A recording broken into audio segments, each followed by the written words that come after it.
کهکشان مقاومت ایران 1403 تظاهرات هموطنان در برلین و اجلاس جهانی 3 روزه ایران آزاد در پاریس 9 تا 11 تیر به رغم توطئه‌ها و تشبثات و زدوبندهای همه جانبه حکومت آخوندی.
سناتورشهین شهین، عضو ارشد کمیته های خارجی و قوای مسلح، رئیس زیر کمیته تجارت، عدالت و علوم سنای آمریکا، سناتور تیلیس، عضو کمیته های مالی و قضایی سنای آمریکا، سخنرانی ها و پیام های جان بولتن، سناتور جان کورنین، عضو کمیته های اطلاعات، قضایی و مالی سنای آمریکا و نمایندگان کنگره آمریکا، دکتر راول رویز، عضو کمیته انرژی و نانسی میس، رئیس زیر کمیته امنیت سایبری.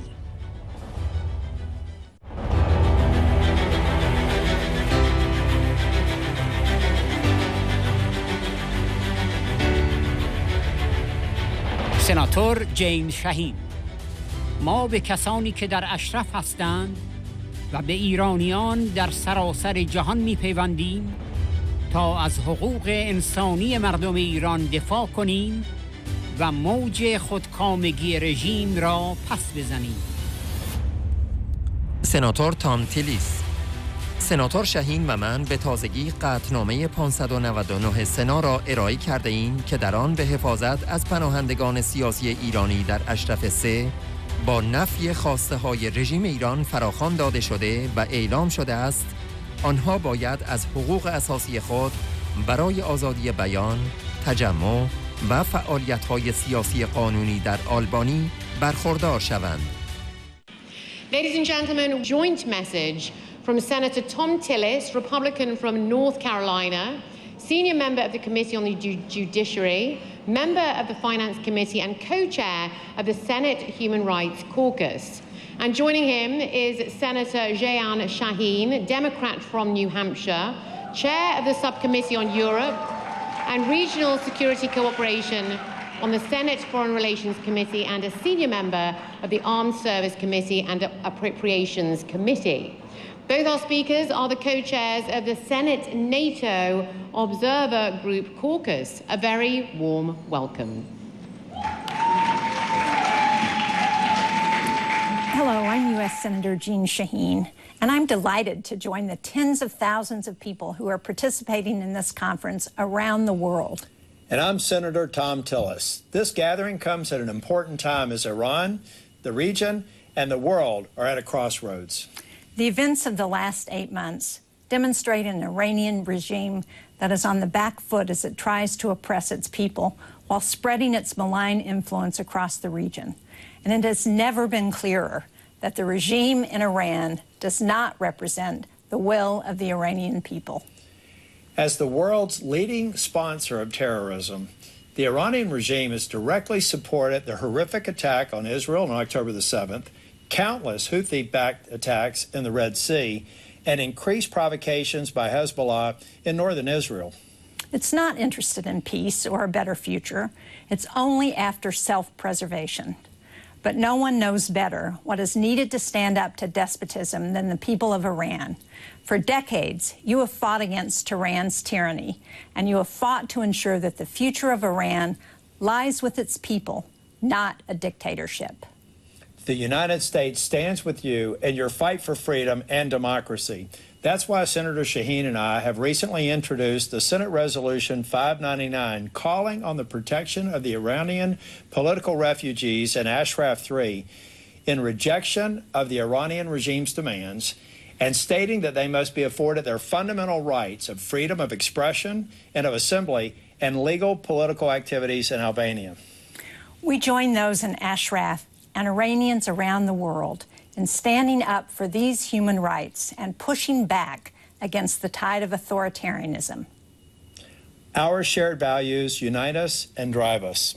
Senator Tillis and I come from different sides of the political spectrum, but we are united in defense of democracy at home and overseas. It's why we partner on a number of key legislative priorities in the Senate. And today, we are proud to stand together to demonstrate that the people of Iran have bipartisan support in Congress for a freer, more democratic future. It's a future that's being forged today in Berlin. Meriem, Rajvi, thank you for your continued leadership. And to those gathered in person and those joining from around the world, thank you for your continued dedication to and belief in democracy and freedom. Senator Shaheen and I will continue to work with all of you as we strive for universal freedoms and human rights for all. Thank you.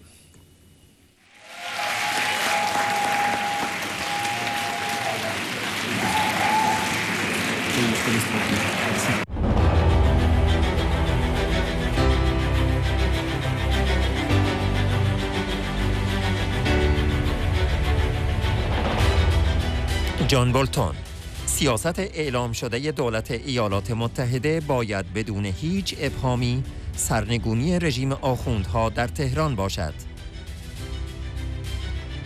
شورای ملی مقاومت ایران شبکه فوق‌العاده‌ای در داخل ایران دارد. بیش از 20 سال است من به دقت دنبال کردم که آنها در مورد برنامه‌های سلاح‌های اتمی رژیم ایران چه گفتند. هیچ وقت حتی یک افشاگری را منتشر نکردند که از هر نظر صحت نداشته باشد.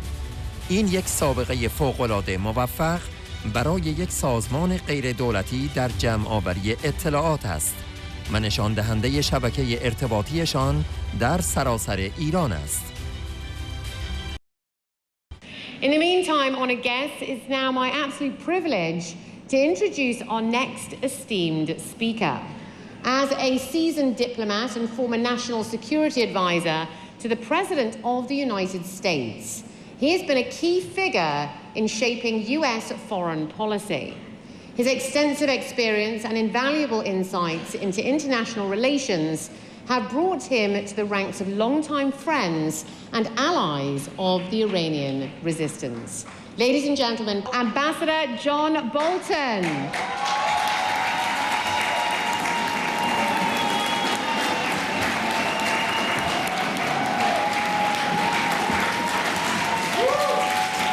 Thank you very much. Thank you very much. Good afternoon, Madam Rajvi. It's a great pleasure to be here today. I'd like to start where I usually leave off my remarks at this gathering, because I think it's important to get to the issue quickly, and that is it should be the declared policy of the government of the United States to overthrow the regime of the Ayatollahs in Tehran. No equivocation. Now, the fact is, over the years, the plight of the Iranian people alone under this regime has been insufficient to rally international public support. People talk a lot about the problems of the people of Iran, but they haven't really done anything effectively to change that. And I think more must be done. I think foreign governments have to be shown that the regime of the mullahs is not simply oppressive to the people of Iran, but challenges their own vital national security interests. That's how to get governments motivated. Weakness in the sanctions should tell us everything we need to know about what the consequences will be if we don't resolve on a policy, a clear, articulated policy of overthrowing the regime. The regime simply continues in power.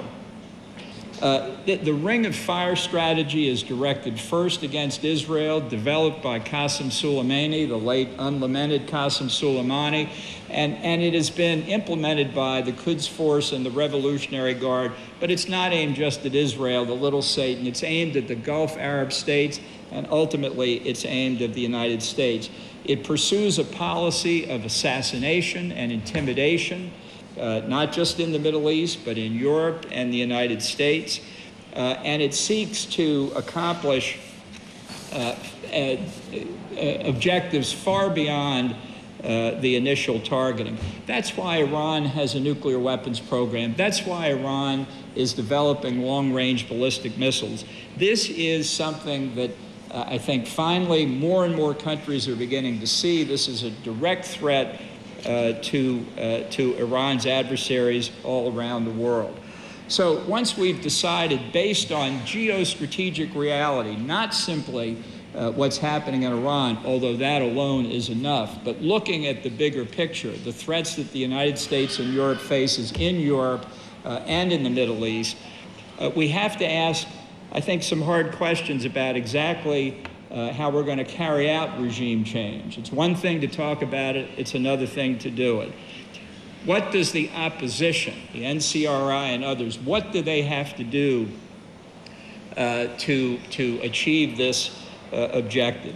We know that the NCRI has extraordinary networks inside Iran. I can tell you for over 20 years, I have followed very closely what they've said about Iran's nuclear weapons program. They have never once released information publicly that wasn't true in every material respect. This is an incredible record of success for a non-governmental intelligence gathering organization, and it demonstrates the contacts they have throughout Iran. This is a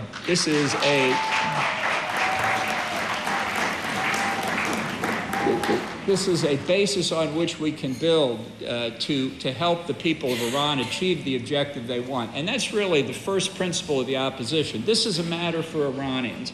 Others outside can do a lot to help, but this is for the benefit of the Iranian people. We're not talking about overthrowing the government of Iran as our strategy. It's the strategy of the people of Iran that we're trying to help carry it out.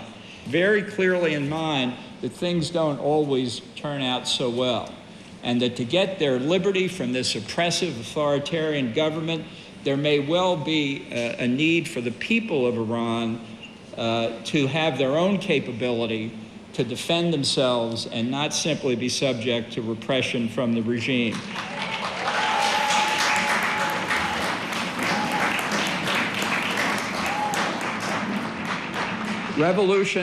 Revolutions are often bloody. That's a fact. Now, this does not mean that there needs to be force from external powers. That's not what I'm saying at all. The sanctions that have been failing these last several years. We can use the slogan maximum pressure all we want. I certainly used it when I was in government, but it's not effective enough as it is now. And until sanctions are rigorously enforced, not as part of some judicial process, but as Woodrow Wilson, the chief articulator of sanctions, described them 100 years ago, sanctions are a weapon of war without military force. In this case, Now, some people say, you know, we can deal with the mullahs. We don't need all this turmoil in Iran. It's not so bad. Let's just live through it. This is false, and it's so misleading that it's worth a moment to say, look, contrary to what a lot of people said, the regime in Tehran has not moderated in 45 years. Indeed, current reporting shows that the next generation of the mullahs is even more hardline than the people in power now. They understand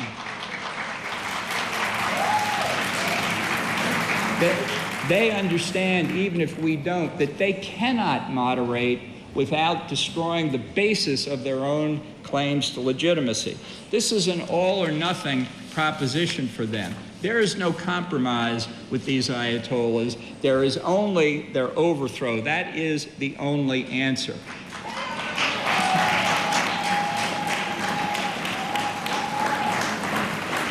I think this is critical now going forward. The case against the Ayatollahs is overwhelming, but it still needs convincing Western governments. We've got the arguments. I've just discussed a few of them, and we know what the outcome is.